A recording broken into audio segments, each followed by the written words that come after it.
What is up, everybody? It is CodeBreaker146 here, yet again another video, and today it's my WrestleMania 32 match card predictions. Now, you probably are wondering, why are you doing match card predictions so early? Well, it's just pretty stupid if you do it like 2 or 3 months before, because you have a sense of what's going to happen. This right now is before SummerSlam, and I think it's like July 25th, so at this point, we don't know what the creative direction is going for WrestleMania 32. There's been ideas being thrown out there, but we don't necessarily know.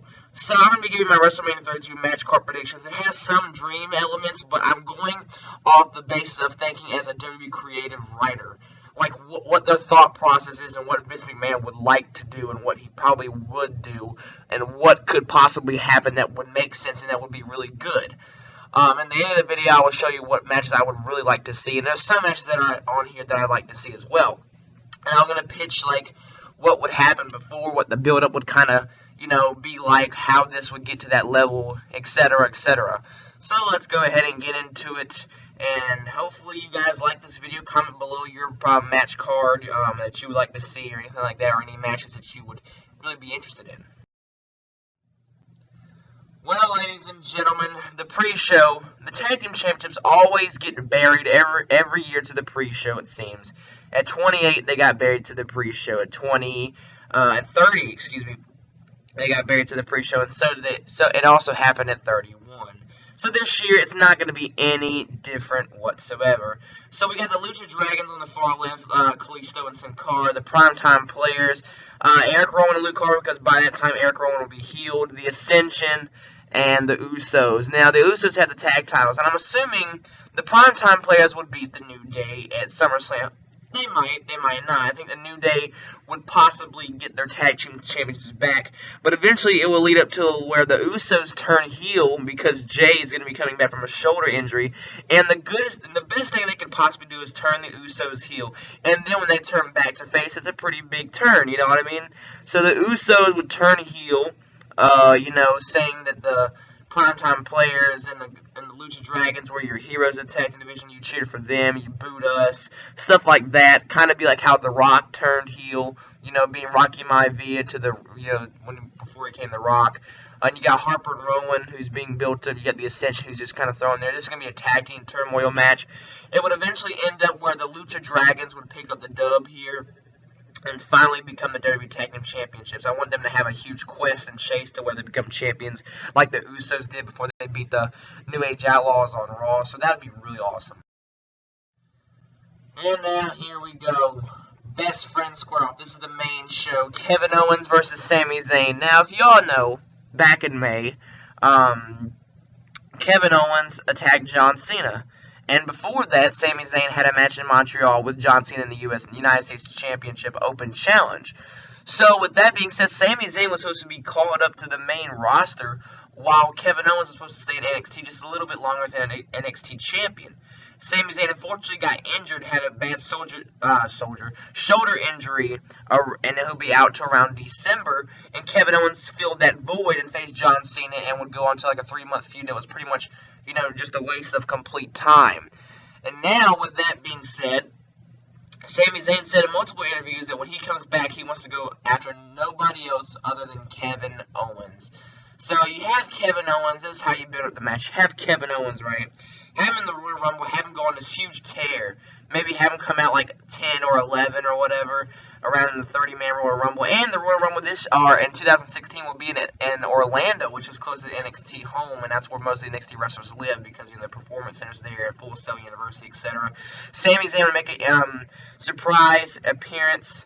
And him and Kevin Owens would wrestle. Sami Zayn making his main roster debut and go straight to the main roster after this, because Sami Zayn's been in the developmental system for a very, very long time. It seems like since like 2013. So he would eliminate Kevin Owens, and then Kevin Owens come back in frustration and eliminate Sami Zayn. It would spill to a brawl. Maybe you have this match happen at Fastlane as the first time. They've had great matches before in Ring of Honor and stuff like that, but we've never actually seen the match that we know they can have. We've seen them wrestle 2 times on the NXT Takeover specials. I think we saw them at Rival, and what's the other one? Unstoppable. and Sami Zayn got his return match, but we've never seen the best they can do. And this one would be a great opener to the show. And I just think it'd be a really good fit. Any guy can win here, but if you want to get the crowd going, you can go Sami Zayn. Maybe you do Kevin Owens wins the first match or something, and Sami Zayn finally gets his revenge. Let it go about 13, 14 minutes. And even in that time, I think they still can do lots of good stuff, especially on WrestleMania 32 to open the show in AT&T Stadium. 8-man Money in the Bank ladder match. This match belongs at WrestleMania. It doesn't belong on a pay-per-view because at this point we only have one championship, and that is the WWE World Championship as the major title. So we really can't do anything at Money in the Bank. You know, that's like the same thing as Hell in a Cell, having one Hell in a Cell match. What's the point? Every match should have a cell stipulation. You know how TNA does the lockdown pay-per-views where everything's in a steel cage or whatever. So I think they should definitely do that with this and put Money in the Bank back where it belongs at WrestleMania. And you can give a couple of guys a shot. I was going to say 10, but it could get a little bit overcrowded, so I just said 8. So here's my 8 guys I'd put in the match. We got Cesaro, the Swiss Superman. At this point, I think he would be United States champion. Then we got Rusev. We got a big guy. We got another big guy. The big guy himself, Ryback. You got Dolph Ziggler. You got Neville. You got The Miz. You got Stardust right here. And then you have King Barrett bouncing around right there. So what you would kind of... You got a really good dichotomy of different guys. You got Miz, who's kind of a ground-oriented guy. You got Cesaro, who's freakishly strong and just do some crazy stuff. Ziggler is a spot monkey. So is Neville. Stardust can do some amazing things. Barrett's, again, he's kind of tall. And then you got, you know, Ryback, of course. And you got Rusev. You got all these kind of different length of different guys. And you can go with a couple of different people if you want to go. I wouldn't go with King Barrett. You could, but I don't know, it's too late at this point. That ship is done sailed. Stardust, not really, unless you want to turn him face and go Cody Rhodes. You got The Miz, who's just The Miz. You got Neville, I don't know. Ziggler, not really. Ryback, nah, I don't see Ryback as Mr. Money in the Bank. You go with Rusev. But my choice, if I had a choice at all, would go with Cesaro. And then after the match, have Tyson Kidd come out, you know, to get his WrestleMania moment and stuff like that, and him hug Cesaro. That'd be really awesome, like seeing Tyson Kidd there, because everybody's going to want to be on the show at WrestleMania 32, and everybody belongs, especially Tyson Kidd. And he suffered that unfortunate injury, you know, from Samoa Joe with the Muscle Buster. So Cesaro winning Money in the Bank would make sense for the way they're pushing him now. I'm pretty sure months down the line I'll see this video and be like, did I seriously think Cesaro's going to get a push? Because hopefully we'll get some good stuff out of this. But you know, having Cesaro win Money in the Bank would be awesome. And then later on, have Cesaro win the title, or have him like have a lot of success and hold on to the briefcase for a while. And then when Tyson Kidd comes back, have him turn on Cesaro, and then have a big Tyson Kidd Cesaro feud leading into SummerSlam of 2016. So there you go. So yeah, I think Cesaro is just a logical choice to win Money in the Bank. And if they don't do it at WrestleMania, it's really stupid and it's dumb, because these guys right here is just a good little a good little set of people that that can put on a good match, especially for WrestleMania. This could go on for, you know, it doesn't even have to be that long, 11, 12 minutes to give them some time to shine. Even 17 is still good. Now look at this. Vince McMahon is viewing Tough Enough as a huge deal. He's missed SmackDown tapings and just to see the live broadcast of Tough Enough at Full Sail University in Orlando. So you know Vince McMahon's going to make this a big deal. And whoever the guy that wins this one, I literally have no idea. I don't watch Tough Enough. But whoever wins is going to face Chris Jericho. I think it leads to that at some point. The winner will be announced probably around, I don't know, isn't it like November or something they'll announce him? So, you know, they'll have him maybe go to NXT a little bit and have him being featured because he was a Tough Enough winner, obviously.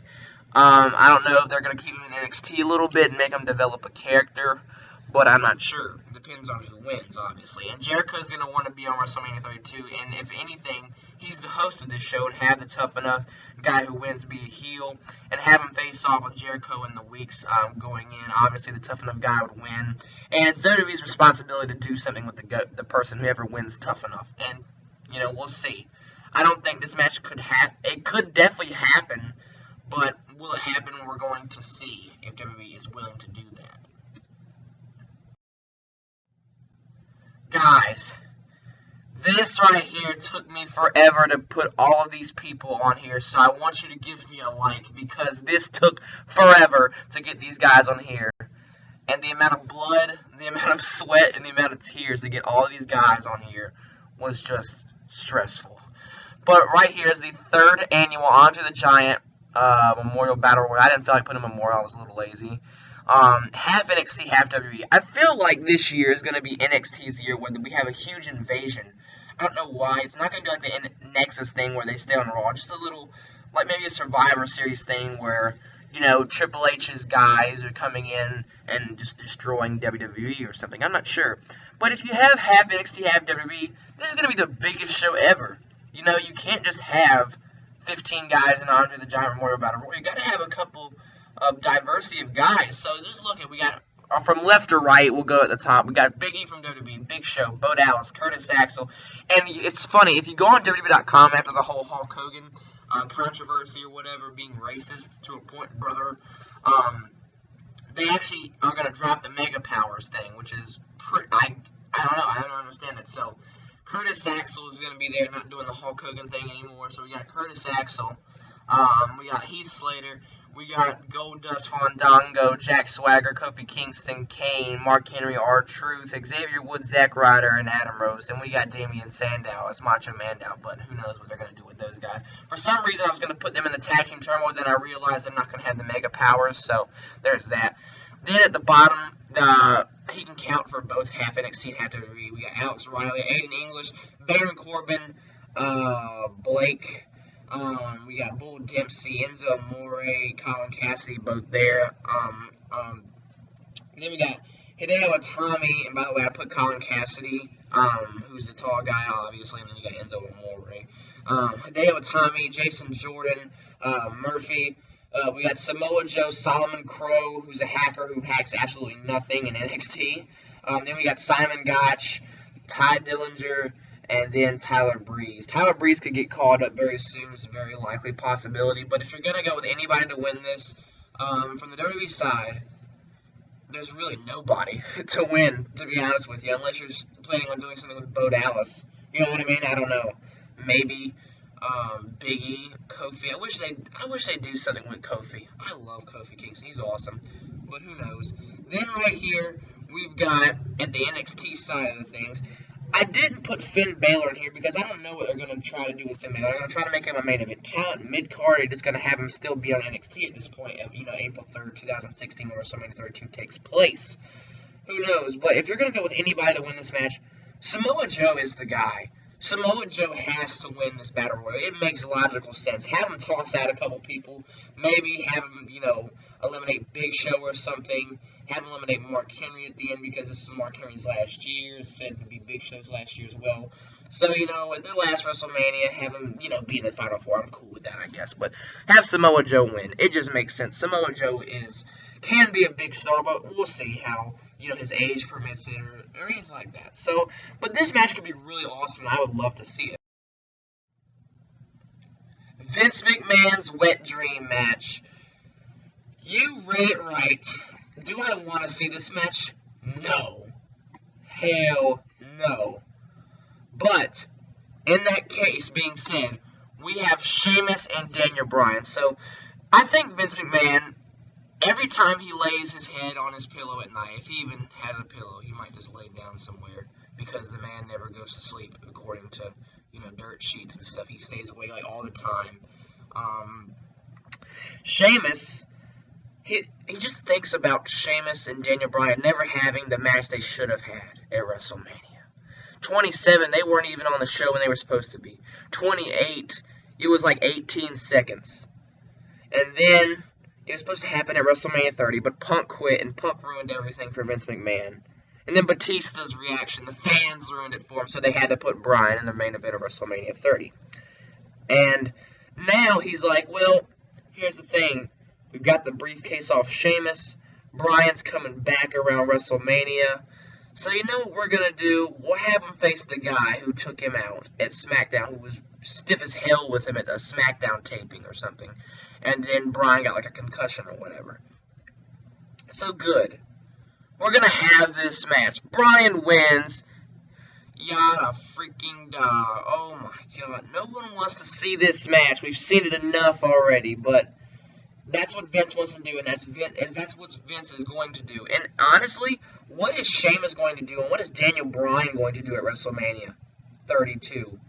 Because the card is going to be so stacked that what is there going to be for a guy like Daniel Bryan? And I love Daniel Bryan. You know, I was at WrestleMania 30, but what is there going to be for Daniel Bryan to do? Same goes for Sheamus, even though I don't care about Sheamus, so whatever. I never understood why the internet wanted to see this match so much, you know, the Beast versus the Viper.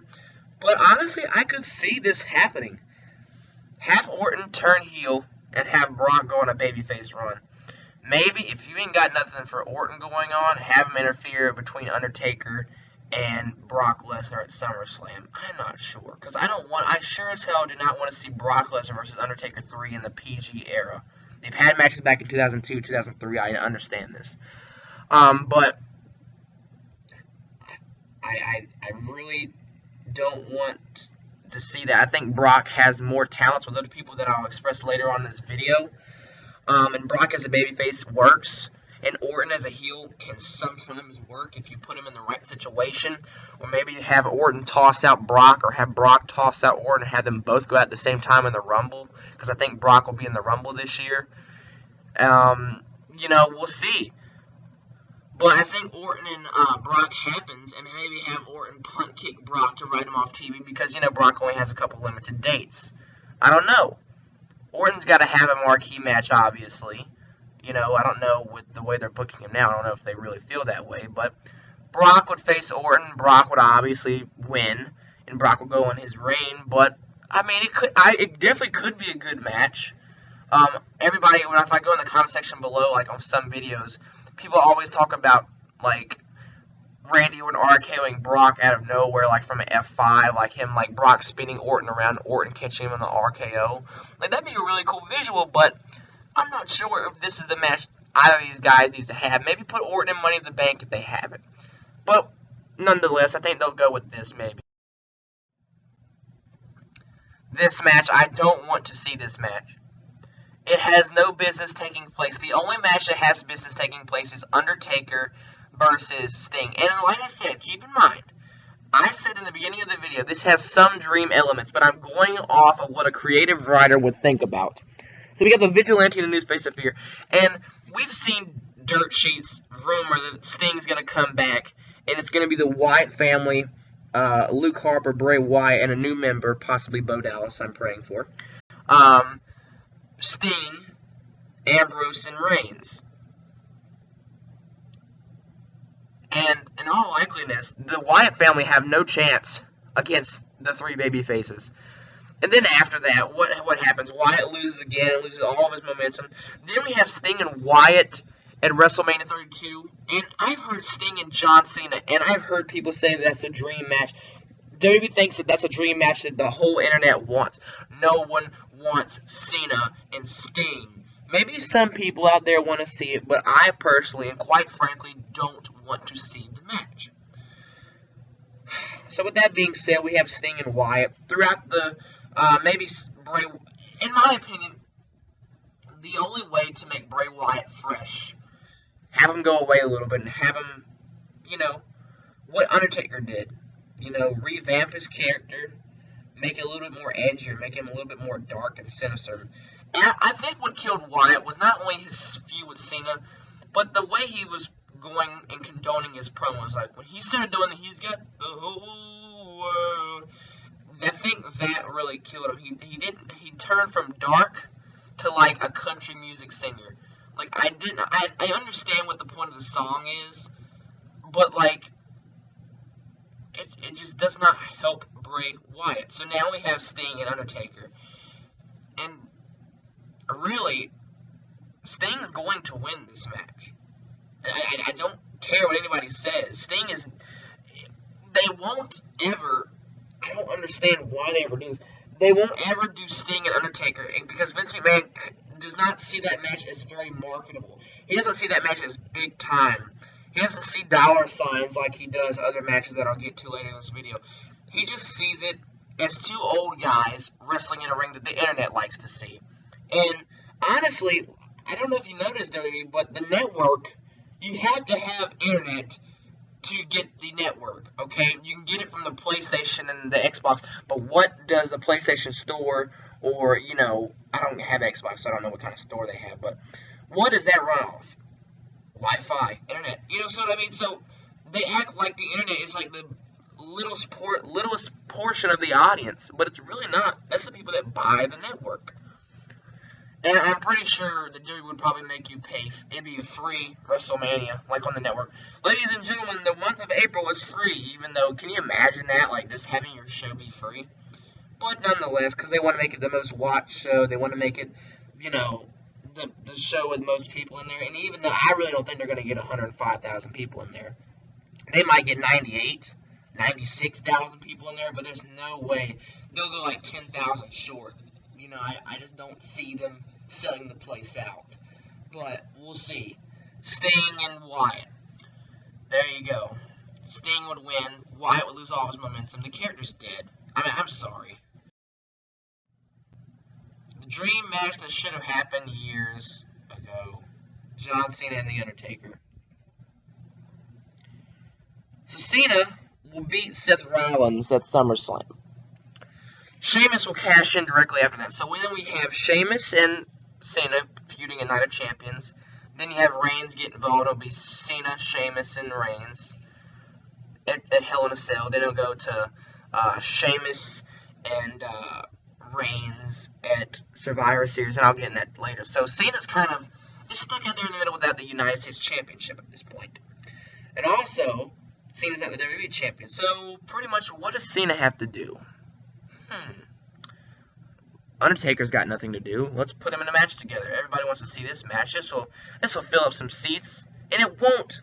This match should have happened at WrestleMania 30. It would have made perfect sense. What does Cena really have to prove? You know, Wyatt wouldn't have gotten buried. You know, the streak might not have ended because they're not going to turn their biggest babyface, air quotes, to a heel. So honestly, the streak would still be alive. So this match should have happened years ago. To be quite, and it could have happened before WrestleMania 30. But again, they missed their shot, like they always do with stars, with matches, anything among that nature. They always miss their opportunities. So Undertaker and Cena would happen. Cena would face the Undertaker. Undertaker would win. Cena and Undertaker would shake hands. Undertaker's last match in Texas. I don't know. WWE will probably go with this, unfortunately. And I wanted to see this match, and this was my dream match that I really wanted to see. But I don't like when Taker's still on the streak because it just made so much sense. Cena has nothing left to do. What is there for Cena to do? Oh, I've never had a chance at the streak. I've rarely ever faced the Undertaker. You know? So, I mean, what is there else to do? So you have Cena and Undertaker, and it works so well. But again, they didn't do it. Divas Championship match. Charlotte versus Sasha Banks. I think that they're going to have a Divas Championship tournament over the course of the couple of weeks. Maybe Charlotte is the champion at this point. Sasha Banks would win the tournament, or vice versa. I think the Bella Twins will fade away, and so will Paige. You know, they'll be in the tournament. Maybe this turns into a LUMBERJILL type of match. But at the end of the day, Charlotte will win because I think that, you know, WWE is going with Charlotte as their next big marquee star in the Divas division. Triple threat match for the WWE World Heavyweight Championship. This is a dream match for many, and this is the match that has all the likelihood of happening. Roman Reigns, Dean Ambrose, and Seth Rollins. Once again, this match is not going to main event the show, ladies and gentlemen. This is going to be one of those matches where, this is going to be one of those WrestleManias where it doesn't main event, and the title always doesn't have to main event the show. And this match doesn't have to either, but this match is damn near going to steal this show. And if it doesn't, I'll be shocked. And I'm not talking about a fatal 4-way with Orton added in there. I'm talking about a straight up triple threat. We've never had a straight up triple threat. So here's how I kind of see things. Roman Reigns wins the the WWE title from Sheamus at Survivor Series, or TLC, take your pick. Rollins will lose the title, and Rollins will get more and more frustrated at Triple H, and he'll never actually get his rematch because he'll be focused on getting revenge on Triple H for, allowing Cena to face him at SummerSlam and lose the title. And with that said, Rollins will go off on his own and become a face. Ambrose is going to be kind of floundering here and there, and he'll get more and more jealous. And I think over the couple of weeks, have him be buddies with Roman Reigns. But then you'll see the chances and opportunities Roman Reigns is getting. And Ambrose is kind of left there in the dust. So then we get to the Royal Rumble. We have Ambrose win the Royal Rumble. And it'd be perfect because you have him face Reigns. And then have Rollins have the factor that he never, he never got his rematch. Or you can do the other thing where Rollins wins the Rumble. And then you have, Ambrose kind of be there, and he's just, and him and Reigns have been friends, but it's put up or shut up time where Ambrose is the tweener, Rollins is also a tweener here and there, or Ambrose is the straight heel and Rollins is a tweener, or Reigns is the babyface, and Reigns would go in as champion. Or you could just switch it all up and have Ambrose go in as champion. Have Reigns win the Rumble. There's so many different elements and so many different ways they're going to go about this match. And it really doesn't matter because it all works in the end because we get a Shield triple threat match. And at the end of the day, if you're not going to give Roman the championship at Survivor Series, you're going to have Roman win the Rumble 2 years in a row. And then you're going to have Reigns win the title eventually because it has to come up to Reigns winning the championship.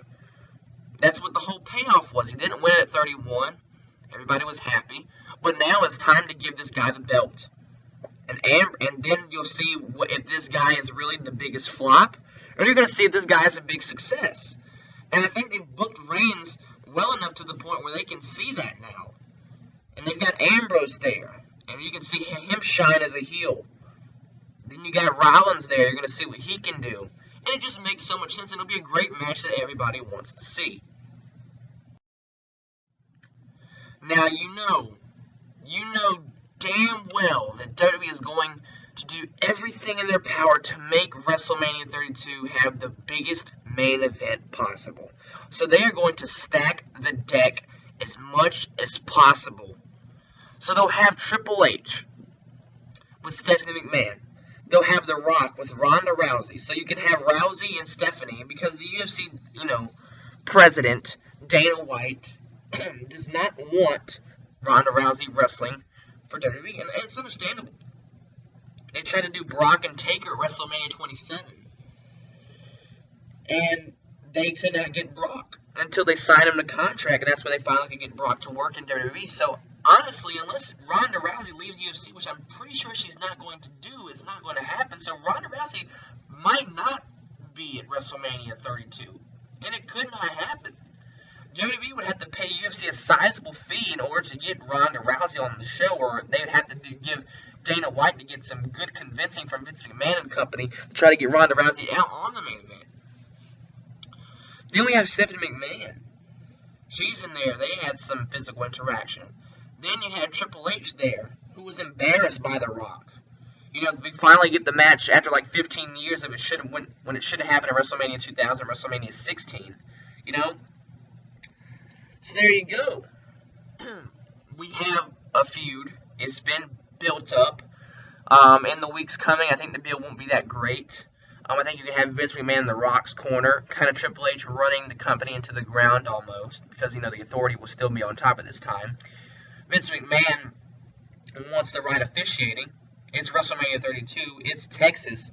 Austin says he doesn't want to wrestle. If Austin doesn't wrestle against the right guy at the right time, why not make Austin a special guest referee?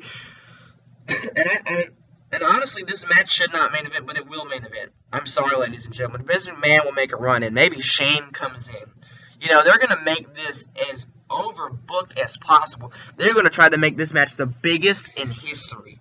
At the end of the day, The Rock will go over, and the authority will be done. So who knows? how this is all going to work. But I know one thing for sure, is that WrestleMania 32 will be the biggest WrestleMania of all time. And we're going to truly see if it's going to live up to the hype, or it's going to be one, yeah, but this should happen. Yeah, but if this happened, oh my god. It's going to be one of those WrestleManias. Is it going to be that? We're going to find out. But here's the match that I want to see. We got Kevin Owens and Brock Lesnar. Kevin Owens, have him interfere at SummerSlam, and then you build on the feud from there. Because Kevin Owens, has just lost to Cena, even though it's unbelievable for anybody to beat Brock Lesnar. Why not have Kevin Owens face Brock Lesnar? Obviously, Undertaker versus Sting should be the main event of WrestleMania 32. The Taker Sting, it just makes so much sense. Why not do Undertaker versus Sting? Everybody wants to see it. That's the only match I want to see from Undertaker, and that's the only match I want to see from Sting. John Cena versus Finn Balor. Some people get really mad if I say Finn Balor. It's Finn Balor, with the whole pronunciation, like in the comments and telling me how to pronounce it, but I say Finn Balor, so screw you. Sorry. But John Cena versus Finn Balor. Honestly, I think that'd be a good match. Have Finn Balor's, can you imagine Finn Balor's epic entrance in WrestleMania 32 with how big the stadium is, and it'd just be so awesome. Bray Wyatt versus Bo Dallas. Have Bo Dallas join the Wyatt family, and Bray Wyatt and his brother incorporate that Bo Dallas was wearing a facade and trying to hide away his insecurities of how he once was, being the inspirational Bo Dallas, when Bray Wyatt is telling the truth and stuff like that, and Bo Dallas is living a lie. I think it'd be really good. I think it'd be really awesome, because Bo Dallas just seems like a creepy dude. You know what I mean? It'd be really good. Then another match I want to see, Cesaro versus Daniel Bryan. That'd be another fantastic match. And then, those are the matches I want to see, but I have a feeling none of these matches that are listed, the only match I see that has a chance of even happening is Kevin Owens and Brock Lesnar. But even then, are they going to do that? We'll see. The matches that has the least amount of chance is Undertaker, Sting, Bray and Bo, Cesaro and Bryan, and then Cena and Balor. My voice just cracked. But yeah, that's WrestleMania 32 for me. Thank you for watching, and how ironic that this video went around 32 minutes long. Thank you for watching very much. ECW will be launching right back soon, so make sure you tune in for that. Check out the website for updates and stuff. We've got lots of stuff going on. More videos are coming. I'm going to be reviewing Daniel Bryan's book soon, and thank you for watching. Peace.